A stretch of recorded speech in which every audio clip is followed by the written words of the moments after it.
When it comes to doing scientific fieldwork, a tropical island like those in the Chagos archipelago probably sounds like an ideal location.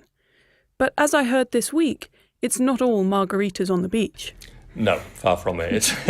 It's hard work, and it's hot. It's far from a holiday. I lost 3 kilos on the last trip I went on. This is Nick Graham, lead author of a new paper exploring some of the complex ecosystems on the Chagos archipelago, a chain of coral atolls in the Indian Ocean. His team have been hard at work uncovering a fascinating but worrying chain of events that links the arrival of invasive rats with the health of coral reefs in the surrounding water.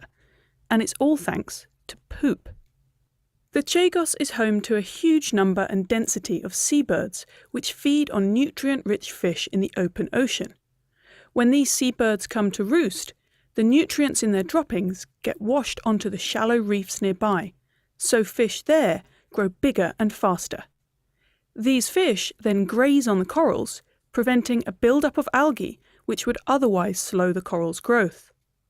But as with most tropical islands around the world, the vast majority of the islands in the Chagos archipelago have been invaded by rats, which have wiped out the unprepared bird populations. Without the birds, there's no poop, and therefore less nitrogen runoff, so fish are smaller and there's less maintenance of the coral reef. So introduce rats on the land, and you harm the coral in the ocean. Nick Graham sent me an audio recording from one of the rat-free islands. And I gave him a call to ask him what it's like standing on these islands. When you set foot on one of the bird islands, the birds are very, very noisy. The skies are full of birds flying around overhead. The vegetation in the trees are full of birds that are roosting or sitting on nests. It's a really alive place. It's a vibrant place full of frigate birds, shearwaters, boobies, terns, noddies, and the islands smell. You can really smell the guano, the bird poo in the air. And what about the other islands, the rat-infested islands? You sent me some audio from there as well. It's completely different. The skies are empty, the islands are quiet, there's next to no seabirds on them, you don't have the pungent smell in the air. It's chalk and cheese, they're completely different. And this difference is all down to the rats? That's right. So the islands with no rats on them have about 760 times more seabirds than the islands with rats. This is a huge difference. And so to compare the two islands, you've measured lots of different factors. Nitrogen levels in the leaves and soil, and in the tissue of fish and sponges and algae. You measured fish biomass and diversity. You sampled parrotfish bite marks to measure grazing rates and coral erosion. One strange thing I noticed that you looked at was damselfish ear bones. Why was that? That's right. So the interesting thing with fish is that the ear bones in fish lay down growth rings very much like a tree does.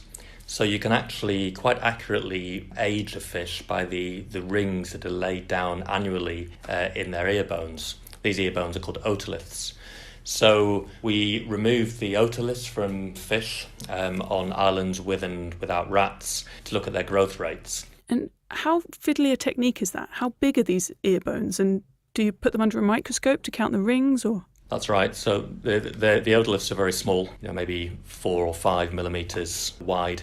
You have to fix them onto a glass tile and then very carefully grind the edge of the otolith flat. And then you can look at that smooth surface and count the growth rings that way.